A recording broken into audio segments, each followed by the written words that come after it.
అగ్నిగా మారి ధ్వంసమైపోయి ఈ సందడి లేక ప్రకాశించాలి. ఈ యజ్ఞం నీ నేత్ర పద్మాలతో చూసినంతనే పావనమై విలసిల్లుతున్నది. విష్ణు పాద పూజకై ఏర్పాటు చేసిన యజ్ఞం శివాపరాధం వల్ల ధ్వంసమైపోయింది. అంటే శివకేశవ హృదయాలను ప్రసన్నం చేసుకోవలసిన తీరును ఇక్కడ చెప్పడం కనిపిస్తుంది. ఎవరిని ఉద్దేశించి అర్చన చేసినప్పటికీ వారి హృదయంలో భావన ఒకేలా ఉండాలి. అది శివ హృదయం విష్ణువేనని చెప్పడమే దీని తాత్పర్యం. శ్రీనాథ నారాయణ వాసుదేవ శ్రీకృష్ణ భక్త ప్రియ చక్రపాణే శ్రీ పద్మనాభాచ్యుత కైటబారే శ్రీరామ పద్మాక్షరే మురారే.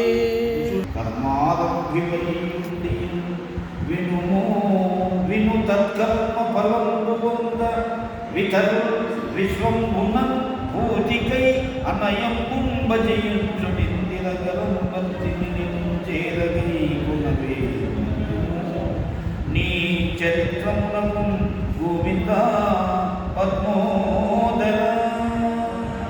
ఓ గోవింద, పద్మనాభ, పుణ్యాత్మ, మాధవ, నీవు మాలాగే కర్మలను చేస్తావు, కానీ ఆ కర్మఫలం నీవు పొందవు.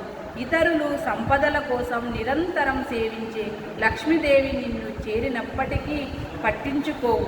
నీ నడవడిని గూర్చి మేము ఏమంటాము? అష్టవిధ ఐశ్వర్యాలను ప్రసాదించే లక్ష్మీదేవికే ఆశ్రయభూతుడు శ్రీ మహావిష్ణువు. చతుర్విధ పురుషార్థ ప్రదాయకుడైన పరమాత్మ కేవలం అర్థాన్ని ఆశ్రయించుకొని ప్రవర్తించే వాళ్ళను పట్టించుకోవలసిన పనేముంది? తామరాకు మీది నీటి బొట్టు వంటి బుద్ధితో చేసే కర్మాచరణను అట్టే నిష్కామ కర్మ గురించి ఇక్కడ ప్రస్తావించడం గమనించాలి. నిష్కామ గురించి ఇక్కడ ప్రస్తావించడం గమనించాలి. చిత్తులు ఇట్లనేదే. శ్రీనాథ నారాయణ వాసుదేవ శ్రీకృష్ణ భక్త ప్రియ చక్రపాణే శ్రీ పద్మనాభాచ్యుత కైటబారే శ్రీరామ పద్మాక్ష హరే మురారే.